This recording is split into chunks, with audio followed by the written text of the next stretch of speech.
Hello, and welcome to Homer for Monday, July 21st, 2025. Today, we will be reading from lines 489 down to 501 in Book 11 of the Iliad. These are very, very important lines, and I hope you enjoy them as we discuss mud. Thanks so much for being here, and let's do it. Then Aias leapt upon the Trojans and slew Doruclus, bastard son of Priam, and after him smote Pandocos with a thrust, and likewise Lysander and Prusas and Parasas, as when a river in flood cometh down upon a plain, a winter torrent from the mountains, driven on by the rain of Zeus, and many a dry oak and many a pine it beareth in its course, and much drift it casteth into the sea. Even so glorious Aias charged tumultuously over the plain on that day, slaying horses and men. Nor did Hector as yet know aught thereof, for he was fighting on the left of all the battle by the banks of the river Scamander, where chiefly the heads of warriors were falling, and a cry unquenchable arose round about great Nestor, and warlike Idomeneus. Are ion Idomeneia. Awesome, let's sing it.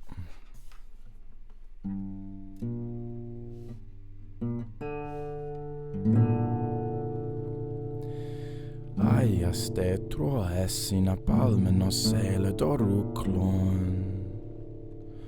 Priamiden noton huiona pete pando con Uota de Luisandron kai pura sonede polartein.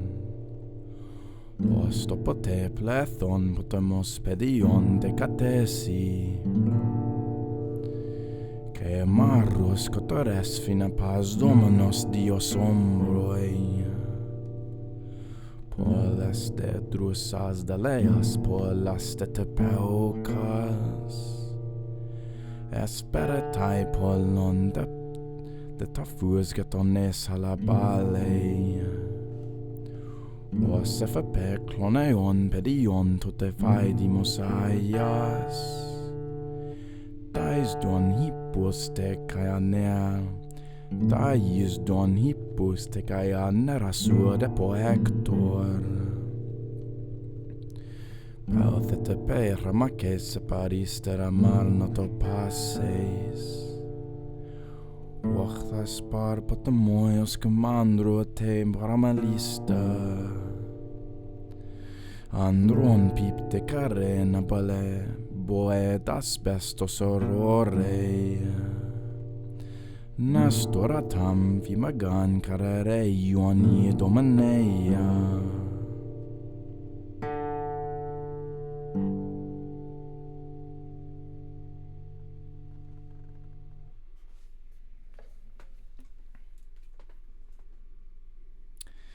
Why do I feel that this passage is so fundamental and so great?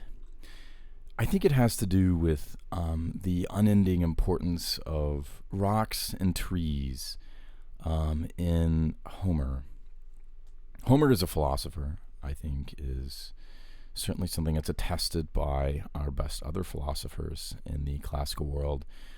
And so I think it's very, very notable the way the flood is described here, right?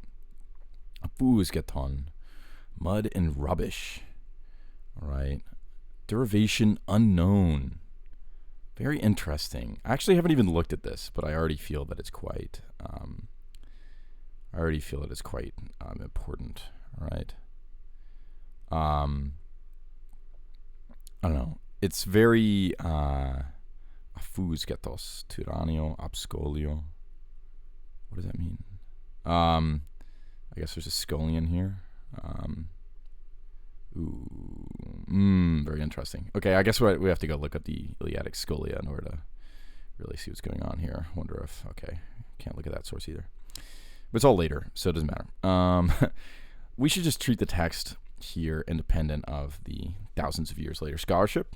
Of course, quite hypocritical, because that's what we're doing right now, real scholarship. As we ask ourselves, what does it mean for the water to come down, marus, right? Of the snow, right? The snow is melting, down from the mountains. Opaz domenos, very interesting word. Following, but, sort of entitled, right? It is as companion, right? Pressing hard and chasing, right? Here's that exact citation. Swollen with rain, right? In the shadow of God, or, in the sort of, not shadow, but, storm of God, right? This passing of the storm of God, right? And it gets many dry trees, parched trees, and it's, it esperatai, many pines, right? And what's very interesting is esperatai is also to bring in a case, right? To bring forward or propose, right? Very interesting. And this is not a new word, right? It's not like Demosthenic, right? Like, it's like even like in Herodotus, right? Even in Thucydides. So 5th century, proper 5th century, right? Esperatai, to bring forward a case, right? And when the case is brought forward, polon tafusketon eis halabale, many afusketon is taken to the sea, right? So many of the mud, I think, is what is here.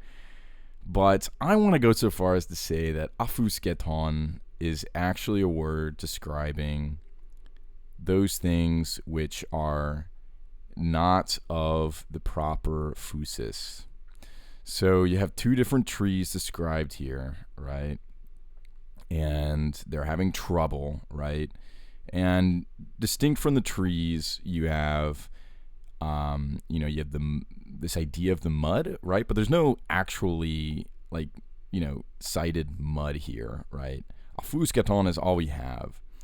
But one of these two trees, I believe, is going to the ocean, or the sea, to the hala. And I think that is a great, that's what the Iliad is all about, right? So they're on a river, Scamandrus, right? They're fighting near Ilion.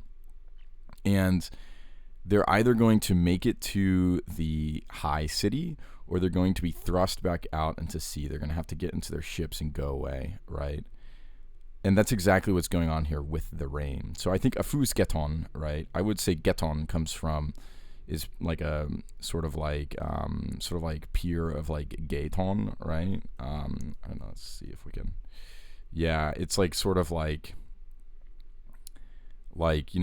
basically I would say neighbor, right? So, or like neighbor kin, right? So those which are not kin, right, of the of Ilion, right, are going to be pushed out to sea, right?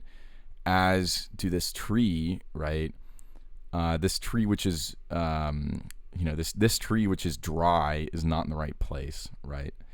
And then you get into this very deep philosophical question of what is out of place in the sacking of Ilion. And in order to resolve that question, you need godlike destiny, which is, of course, why it is the reign of Zeus. I believe this is an extremely important passage. Well,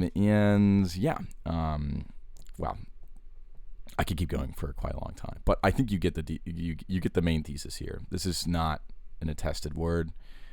This is not just mud and rubbish. I think it means something deeper than that. And I think the citation of trees, I was also reading Plato's Phaedrus, in which he talks about the rock and the yoke, especially in the Iliad. I've mentioned the rock and the yoke in this channel before, but I feel like they are quite important. Anyway, that's all I have for you today. I hope you enjoyed this discussion on afusketon, and I hope you have a wonderful day. Take care. Bye.